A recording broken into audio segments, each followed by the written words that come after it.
सबसे पहले आप सबों को शुभ संध्या।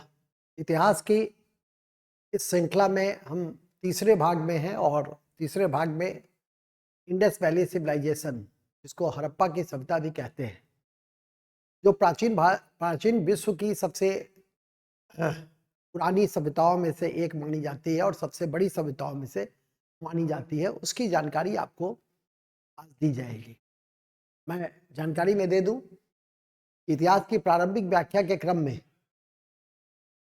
मैंने आपको इस बात की जानकारी दी थी कि हड़प्पा की सभ्यता एक आद्य ऐतिहासिक सभ्यता है, आद्य ऐतिहासिक और कांस्य युगीन सभ्यता है। और आद्य ऐतिहासिक क्यों कहा गया था, इस बात की भी जानकारी मैंने दी थी। आद्य ऐतिहासिक, आद्य इतिहास और कांस्य युगीन,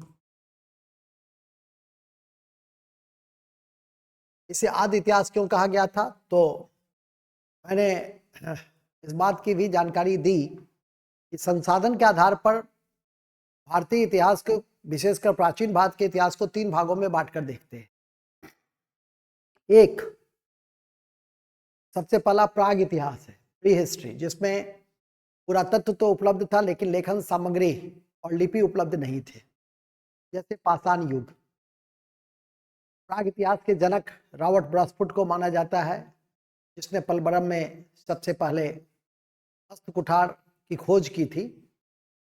और आद्य इतिहास के मुख्य बिंदु में है कि आद्य इतिहास एक ऐसा इतिहास है जिसमें पुरातत्व भी है, लेखन सामग्री भी है, लिपि भी है, लेकिन उसे हम अभी तक पढ़ नहीं सके हैं। स्वाभाविक है कि ये अनडिसिफर्ड है और इसके पढ़ने के बाद हो सकता है कि फिर से हम नए रूपों में इस तरह के इतिहास को लिखें, लेकिन फिलहाल इसकी लिपि को भी ध्यान रख सकते हैं कि बोस्ट्रोफ्रोदल लिपि थी। हम लोग इस सभ्यता के ऊपर प्रकाश डाल रहे हैं। एक सारगोन अभिलेख है जिसमें सिंधु घाटी की सभ्यता को मेलुहा कहा गया था, और सिंधु घाटी की सभ्यता को हड़प्पा की सभ्यता इसलिए कही गई थी क्योंकि सबसे पहले हड़प्पा में ही खोज की गई थी। इसलिए आप इसे हड़प्पा की सभ्यता कहना आपके लिए ज्यादा समीचीन प्रतीत होता है। जहां तक सिंधु घाटी सभ्यता या हड़प्पा सभ्यता की काल निर्धारण का प्रश्न है, तो कार्बन डेटिंग के आधार पर इसकी जो सर्वमान्य तिथि है वो 2350 ईसा पूर्व से 1750 ईसा पूर्व तक है।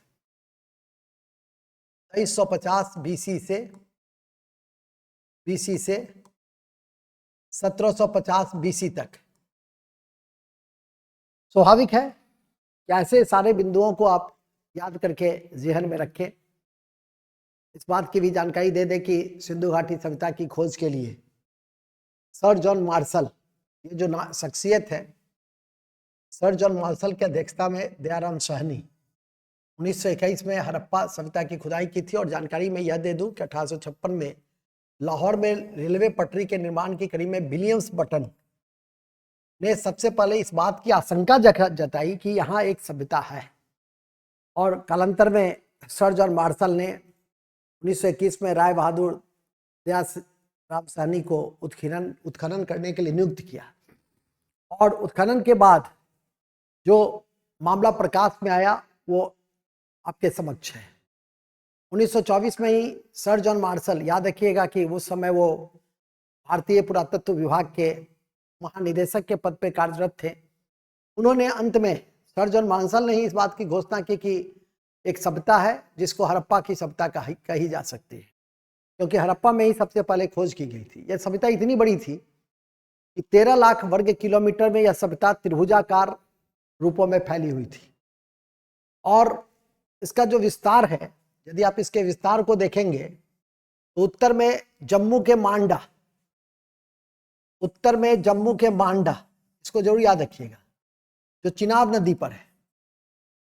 मांडा किस नदी पर है? चिनाब नदी पर है। और दक्षिण में महाराष्ट्र का दैमाबाद, जो गोदावरी नदी के तट पर है। ये गोदावरी नदी के तट पर। और पूर्वी छोर उत्तर प्रदेश के आलमगीरपुर से पश्चिमी छोर सुतगा गेंडोर तक, जो दास्क नदी का क्षेत्र है, दास्क नदी का क्षेत्र है। और ये जो आलमगीरपुर है यह हिंडन का क्षेत्र है। तो इस तरह से इस इतिहास को आप पढ़ने का प्रयास करें कि आलमगीरपुर, पूर्वी छोर हिंडन नदी और सुतगा गेंडोर दास नदी तक, ईरान की सीमा तक यह सभ्यता फैली हुई प्रतीत होती है। इस सभ्यता के विस्तार में उत्तर से दक्षिण 1100 किलोमीटर है और पूरब से पश्चिम 1600 किलोमीटर है, और अभी मैंने बताया ही कि इसका क्षेत्रफल 13 लाख वर्ग किलोमीटर के करीब में है। तो ये बेसिक फैक्ट है इतिहास के, प्राचीन भारत के इतिहास के संदर्भ में, जिसे आपको ध्यान में करके रखना चाहिए। अब आता है मूलतः हड़प्पा की सभ्यता को हम 3 भागों में बांटकर देखते हैं। एक परिचय, जिसको अभी आपने पढ़ा, परिचय में इन्हीं बिंदुओं का अध्ययन करेंगे। क्या ऐतिहासिक है, काशीगीन है, 2350 से 1750 इसका काल निर्धारण कार्बन डेटिंग के आधार पर कहा गया, जो सम्मान्य तिथि है। यह सभ्यता प्रकाश में 1856 में बटन जो रेलवे लाइन बिछा रहा था तो आशंका जताई, फिर सर जॉन मार्शल के अध्यक्षता में उन्होंने दयाराम साहनी को नियुक्त किया 1921 में, और फिर 1924 में इसकी घोषणा कर दी कि नहीं, एक सभ्यता है जिसे हम हड़प्पा की सभ्यता कहते हैं। और यह सभ्यता इतनी बड़ी थी, 13 लाख वर्ग किलोमीटर में फैली हुई। इसमें 2500 से अधिक स्थल हैं, और यह सभ्यता का विस्तार अफगानिस्तान, पाकिस्तान और भारत जैसे देशों में देखा गया। इस सभ्यता इतनी बड़ी थी कि 1100 किलोमीटर उत्तर से दक्षिण और पूरब से पश्चिम 1600 किलोमीटर तक। उत्तर में, सबसे उत्तर में मांडा, जम्मू भूलेंगे नहीं, चिनाब नदी, और दक्षिण में महाराष्ट्र के दैमाबाद तक यह फैली हुई। उत्तर प्रदेश के पूर्वी छोर जो है, उत्तर प्रदेश के आलमगीरपुर जो हिंडन नदी का क्षेत्र है, और पश्चिम में सुतगा गेंडोर जो दास नदी का क्षेत्र है, वहां तक यह सभ्यता विस्तृत थी। ये पहला भाग है। पहला भाग के बाद आता है इसका मुख्य स्थल। ये भाग 2 है। मुख्य स्थल में हड़प्पा है, मोहनजोदड़ो है, लोथल है, चानुद्रो है, कालीबंगा है, बनावली है, धौलावीरा है।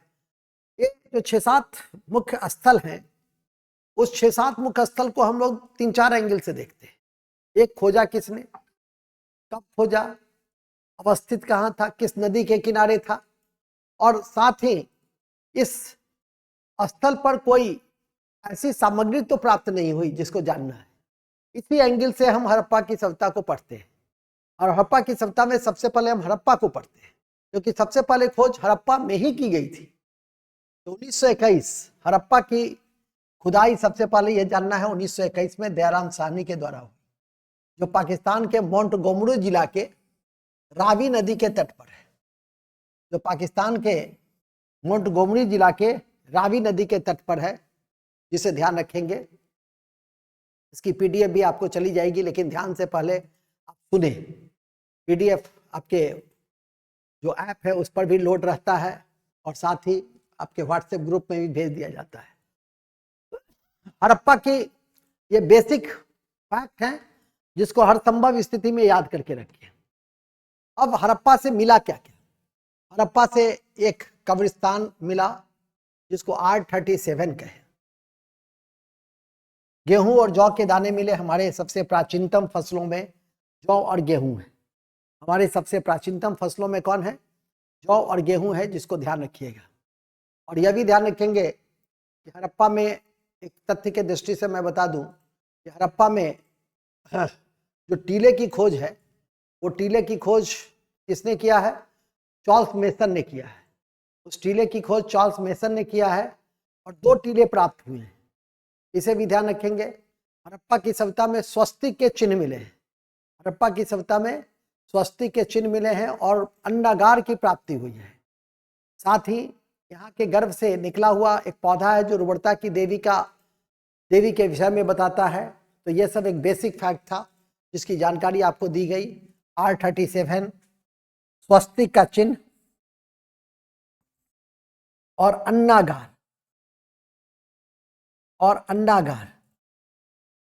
ठीक है। तो ये 2-3 ऐसे तथ्य हैं जिसको आप याद करके रखें, तो आपके लिए श्रेष्ठकर होगा। इसके बाद आता है मोहनजोदड़ो। मोहनजोदड़ो की खुदाई 1922 में, फिर उसी एंगल से पढ़ेंगे। जैसे आपने हड़प्पा को पढ़ा है, उसी एंगल से मोहनजोदड़ो को भी पढ़ेंगे।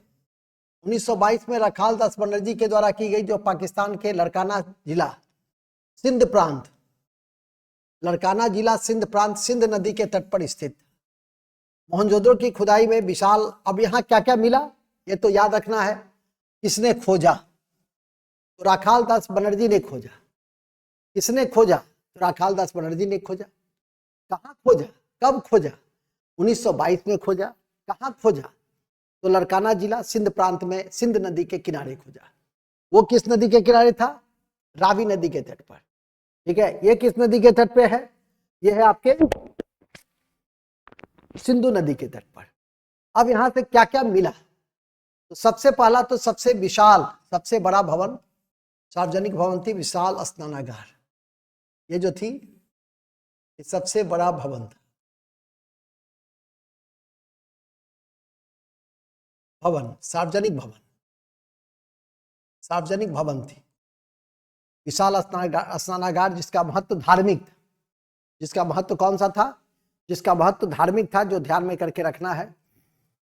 और मोहनजोदड़ो हड़प्पा का सबसे बड़ा एक समय में स्थल के रूप में जाना गया, सबसे बड़ा स्थल के रूप में जाना गया। हालांकि भारत के संदर्भ में यदि पूछे कि सबसे बड़ा स्थल कौन सा है, तो राखी गढ़ी पूछेगा। यदि कि भारत में हड़प्पा सिविलाइजेशन का सबसे बड़ा स्थल कौन सा है, तो राखी गढ़ी। लेकिन यदि पूछेगा कि हड़प्पा का सबसे बड़ा स्थल कौन सा है, हड़प्पा सभ्यता का सबसे बड़ा स्थल कौन सा है, तो मोहनजोदड़ो है। सबसे बड़ा स्थल कौन सा है, तो मोहनजोदड़ो। ठीक है, तो इसे आप ध्यान करके रख सकते हैं। ये परीक्षा की दृष्टि से बहुत महत्वपूर्ण है। मोहनजोदड़ो के विषय में कहा भी जाता है कि इसका जो शाब्दिक अर्थ था वो मृतकों का टीला। इसका जो सिंधी नाम है वो मृतकों का टीला है, और इसे हम सिंध के नखलिस्तान के रूप में भी देखते हैं। 2 वृषभ मुद्रा की भी प्राप्ति होती है यहाँ से। लेकिन इसमें सबसे महत्वपूर्ण जो भवन है, सबसे महत्वपूर्ण भवन जो है, एक मिनट, सबसे महत्वपूर्ण भवन जो है वह सबसे महत्वपूर्ण भवन जो है वो कौन सी है? स्नानागार। महत्वपूर्ण भवन है स्नानागार, जो काफी विशाल था। इसके बाद दूसरा है अन्नागार। इसमें मिला अन्नागार हड़प्पा में ही मिला, और ये इसका सबसे बड़ी आकृति थी। इसके अलावा पुरोहित की मूर्ति मिली, कांसे की नर्तकी मिली। पुरोहित की मूर्ति, कांसे की नर्तकी, अन्नागार, विशाल स्नानागार, मृतकों का टीला इसे कहा गया। सिंधी भाषा में इसे मृतकों का टीला के नाम से जानते हैं। तो इस तरह से इस दूसरे स्थल को भी आपने देखने की कोशिश की। दूसरा स्थल के बाद आता है वो है तीसरा स्थल लोथल, जो परीक्षा उपयोगी है, ध्यान रखिएगा। इसकी खोज एस आर राव ने किया था 1957 में। गुजरात में है, भोगवा नदी के किनारे है, जो काफी इंपॉर्टेंट है। और इसकी सबसे बड़ी विशेषता है गोदीबारा। गोदीबारा मतलब पोर्ट। यूं कहिए कि हड़प्पा का ये पोर्ट सिटी के रूप में जाना जाता है। हड़प्पा का यह पोर्ट सिटी के रूप में जाना जाता है। और ऐसे भी जानते हैं, हड़प्पा काल की एक और विशेषताएं थी कि हड़प्पा की सभ्यता नगरीय सभ्यता थी। यदि विशेषता के श्रेणी में आप इसको जानने का कोशिश करें तो हड़प्पा एक नगरीय सभ्यता थी, जो बहुत बड़ी बात है। नगरीय सभ्यता थी। खैर, अभी हम लोग उस नगरीय सभ्यता से बाहर निकलते हैं। हड़प्पा मोहनजोदड़ो के बाद जो प्रमुख बिंदु है उसको याद रखिएगा। लोथल में गोदीबारा मिला, किसी भी स्थिति में आप नहीं भूलेंगे। ठीक है, इसके अलावा धान के भूसी का प्रमाण मिलता है। धान के भूसी का प्रमाण है, और युगल समाधान की भी प्राप्ति होती है। युगल समाधान की भी प्राप्ति होती है। तो इस तरह से देखिए, तो लोथल से ये 2-3 जो महत्वपूर्ण चीजें हैं उसको आप हर संभव स्थिति में याद करके रख लें, जो आपके लिए बहुत ही महत्वपूर्ण होंगे। किसी भी स्थिति में इसे आप भूलेंगे नहीं। हालांकि जिस चावल की भूसी के विषय में मैंने बताया है, ये लोथल के साथ साथ रंगपुर में भी प्राप्त होता है, लेकिन ये छोटा सा स्थल है, याद नहीं भी करेंगे तो भी आपका काम चल जाएगा। लोथल के बाद आता है कालीबंगा, और कालीबंगा भी भारतीय स्थल ही था। कालीबंगा की खोज अमलानंद घोष ने किया था। कब किया था? 1953 में, जो राजस्थान प्रांत गंगानगर जिले के सरस्वती नदी के तट पर है। इसकी सबसे बड़ी विशेषता थी हवन कुंड, और कृषि के साक्ष्य के रूप में सबसे इंपॉर्टेंट है जुते हुए खेत का प्रमाण। इसे किसी भी स्थिति में नहीं भूलेंगे कि जुते हुए खेत का प्रमाण कहां से मिला? तो कालीबंगा से मिला। और हवन कुंड का साक्ष्य कहां से मिला? तो कालीबंगा से मिला।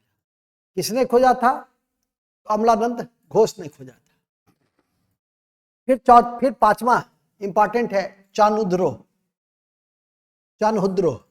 मजुमदार ने खोजा 1929 में, और मोहनजोदड़ो के से किनारे है, 130 किलोमीटर किनारे, सिंधु नदी के पूर्वी तट पर स्थित है।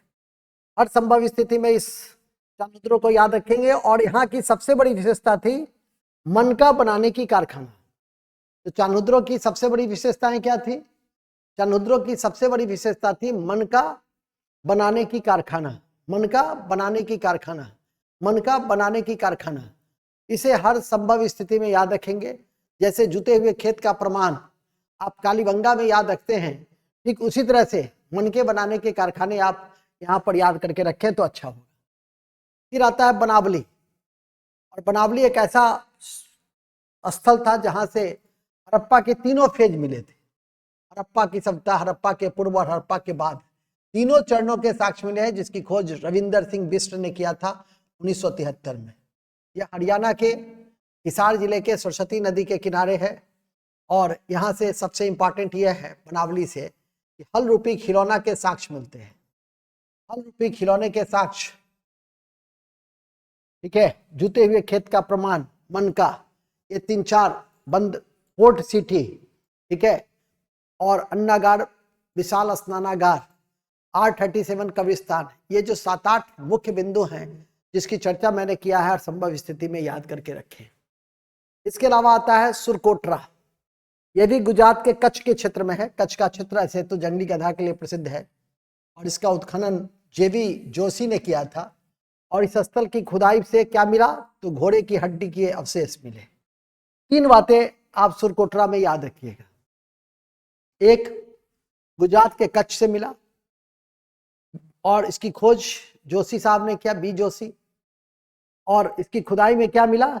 तो घोड़े की हड्डी मिली, जिसे किसी भी स्थिति में भूलेंगे नहीं। तो ये सुरकोटरा बहुत इंपॉर्टेंट है, जिसकी जानकारी दी। और अब अंत में आलमगीरपुर स्थल को याद करके रखें, जो हिंडन नदी के किनारे था, और यज्ञदत्त शर्मा ने इसकी खोज की थी। इसकी खोज करने का श्रेय यज्ञदत्त शर्मा को जाता है।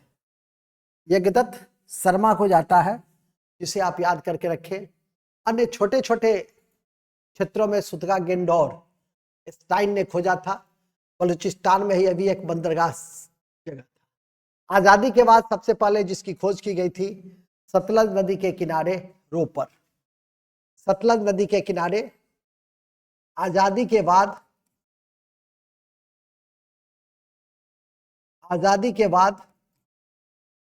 पहली स्थल जिसकी खोज की गई थी, जिसकी खोज की गई थी,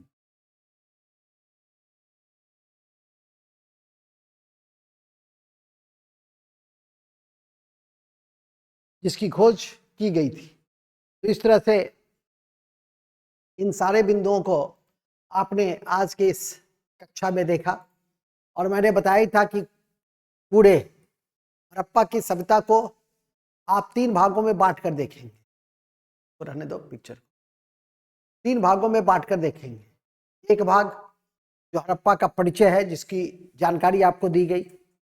दूसरी भाग जो हड़प्पा के प्रमुख नगर थे, उसके विषय में आपको बताया गया।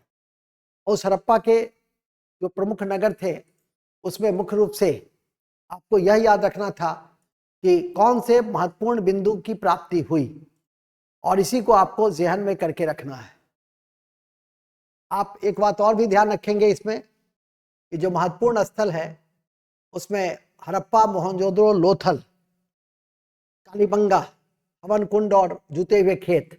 और कालीबंगा के विषय में एक बात और ध्यान रखेंगे, इसका शाब्दिक अर्थ होता है काले रंग की चूड़ियां। इसका शाब्दिक अर्थ होता है काले रंग की चूड़ियां।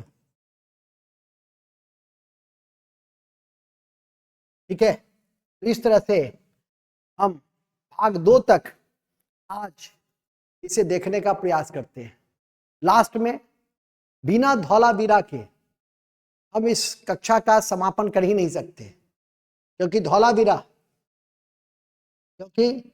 धौलावीरा एक ऐसा साइट था। बैकग्राउंड में आ जाए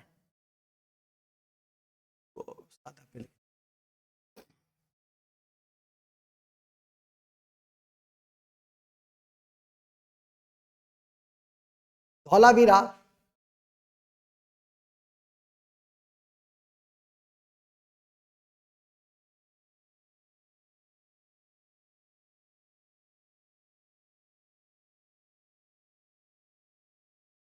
एक साइट है, धौलावीरा, ध्यान रखिएगा, धौलावीरा। ये काफी महत्वपूर्ण साइट है 2 कारणों से। एक, जल प्रबंधन की उन्नत व्यवस्था देखी गई। दूसरा है सार्वजनिक ब्लैक बोर्ड देखे गए, सार्वजनिक स्टेडियम देखे गए। सार्वजनिक स्टेडियम देखा गया, कहाँ? इस धौलावीरा में। और एक सूचना पट के प्रमाण भी मिलते हैं, ब्लैक बोर्ड और एक सूचना पट के प्रमाण भी मिलते हैं। यदि धौलावीरा में ये तीनों चीज आप ध्यान में करके रख लें, जल प्रबंधन के साक्ष्य मिले, सार्वजनिक स्टेडियम मिला और सूचना पट की प्राप्ति होती है, तो मैं समझता हूं कि आपको अब कहीं कोई कठिनाई गजेटेड ऑफिसर क्लास 2 तक की परीक्षा में नहीं होगी। और उम्मीद करता हूं कि आज जो हमने कक्षा ली, जिसके 3 भाग में से 2 भाग का आप अध्ययन किए, एक भाग इसका सामाजिक, आर्थिक, राजनीतिक और जो भौतिक पक्ष और इसके पतन के कारण और कुछ प्रमुख विशेषताओं के साथ हम इसकी अगली कक्षा पुनः आपके समक्ष लेंगे। जय हिंद, जय Bharat. Thank you very much, बहुत बहुत धन्यवाद।